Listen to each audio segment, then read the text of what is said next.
1위 국가인 미국이 바짝 따라오는 2위 국가 중국을 견제해서 주저앉히려고 한다. 사실은 미국이 어떤 화폐 정책을 끌고 가는 데 있어서 하나의 그들의 전략일 뿐이지, 미국이 지금 부채 경제 때문에 달러를 너무 많이 발행하고 빚이 많아서 중국한테 쩔쩔매는구나. 1945년도에 마치 미국의 GDP가 미국의 세계 소비시장 영향력이 40%였었다. 트럼프의 관세 정책이 미국의 경제를 망치는 것처럼 이렇게 좀 오도하고 있고, 그 뉴스를 통해서 그런 보도를 계속 우리가 주입식으로 계속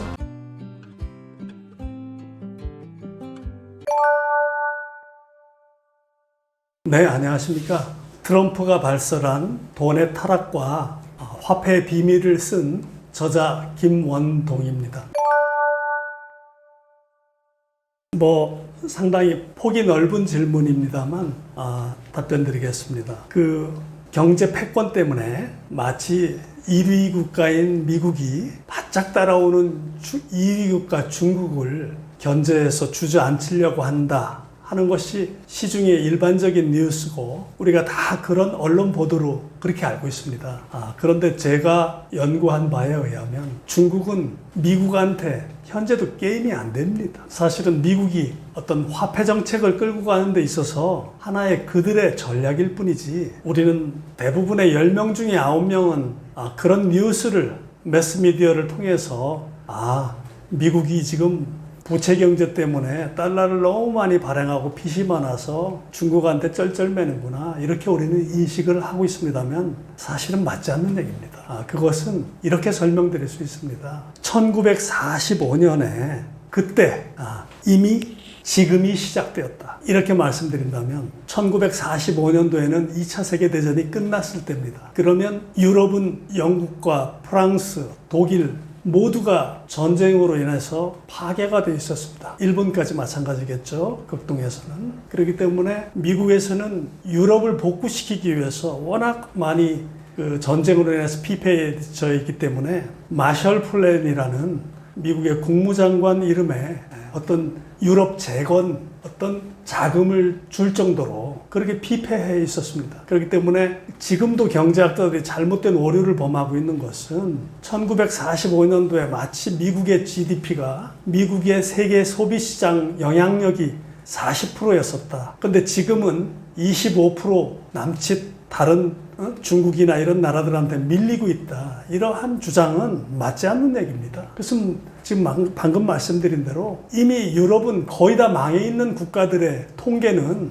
미국이 당시 40% 하더라도 그 통계는 오류입니다. 예를 들어서 9명이 월급을 100만 원 받고 있고 1명이 1억을 받고 있다 그러면 같이 합산해서 통계를 내면 1인당 1000만 원씩 월급이 받는 걸로 통계는 나타나겠죠. 그것은 통계의 오류인 것입니다. 그 1억을 받는 사람의 그 금액은 통계에서 빼야 되는 것입니다. 근데 우리는 마치 미국이 지금 세계에 차지하고 있는 GDP라든가 세계 소비시장에 차지하고 있는 퍼센티지가 마치 쪼그라들어서 미국이 망해가고 있는 것처럼 우리가 이렇게 인식하고 있는 것은 상당히 어떤 통계 오류가 있다. 그렇기 때문에 미국이 중국을 견제하고 있는 것은 새로운 기축통화 화폐 제도에 대한 어떤 그 새로운 그 시대를 열기 위해서 하나의 영국에서 미국으로 파운드에서 그 달러 기축 시대로 왔던 것처럼 100년마다 패권이 기축통화 바뀌었던 것처럼 그런 과도기일 뿐이지, 러시아와 중국은 현재도 미국의 상대가 안 됩니다. 네, 저는 그렇게 답변 드릴 수 있습니다. 지금 당장은 중국의 소비재가 잠시 관세 때문에 그 월마트에 들어오지 않아서 생활에 불편은 겪을 수가 있겠죠. 그 다음에 어떤 그 관세 때문에 미국의 그 수출품이 수출이 안 돼서 미국 시민들의 일부 어떤 불편을 겪을 수가 있겠지만, 미국은 그 트럼프의 관세 정책 때문에 어떤 그 망한다거나 미국의 패권이 한 번도 한 100년, 80년 정도 역사 이래 미국의 패권은 어느 국가한테도 이렇게 영향력을 뺏겼던 적이 현재도 없습니다. 현재까지. 그렇기 때문에 우리는 마치 트럼프의 관세 정책이 미국의 경제를 망치는 것처럼 이렇게 좀 오도하고 있고, 그 뉴스를 통해서 그런 보도를 계속 우리가 주입식으로 계속 세뇌되다 보면 마치 그렇게 되는 것처럼 보입니다만, 미국은 이란 이한 사만으로 해서 지금 가지고 있는 36조나 되는 그 달러 부채를 어떤 형식이든지 녹여낼 겁니다. 1985년도에 프라자 협의를 통해서 독일과 일본에게 환율 협상을 통해서 미국의 저달러 정책으로 당시에도 미국의 부채를 일부 50% 정도를 녹여냈듯이 지금도 트럼프의 관세 정책은 그러한 치밀한 목적 하에 그 시나리오가 작동되고 있을 뿐이지, 트럼프의 관세 정책 때문에 망한다거나 패권이 중국으로 넘어간다거나 저는 그런 일은 없을 것이라고 저는 확신한 바입니다. 네, 우리가 언론 보도를 보면 중국의 80주년 전승절 날 성루라고 하나요?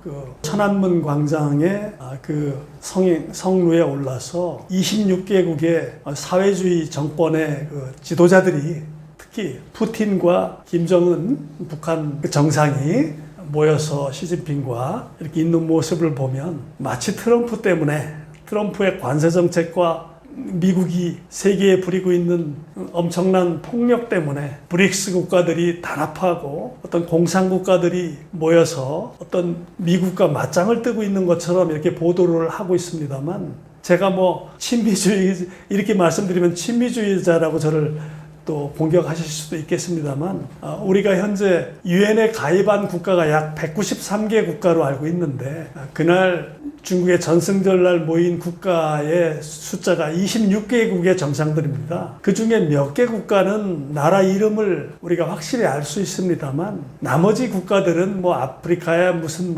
탄자니아든 어떤 알 수 없는, 이름도 잘 모르는 그런 국가들이 26개국이 모인 겁니다. 그렇기 때문에 어떤 마치 그들이 미국과 맞짱 떠서 어떤 세계의 어떤 패권을 어떤 좌지우지할 것처럼 그렇게 우리한테 언론 보도가 다가오고 있습니다만, 제가 볼 때는 그러한 미국 이외에 아까도 말씀드린 브릭스 국가라든가 어떤 공산 국가들끼리 모여서 어떤 그 미국의 패권과 어떤 소위 맞짱을 떠서 미국을 이길 수 있다고 저는 보지 않습니다. 그렇기 때문에 큰 저로서는 하나의 항의성인 모임일 뿐이지 미국에서 그렇게 두려워할 이유는 없을 것이다, 이렇게 보고 있습니다.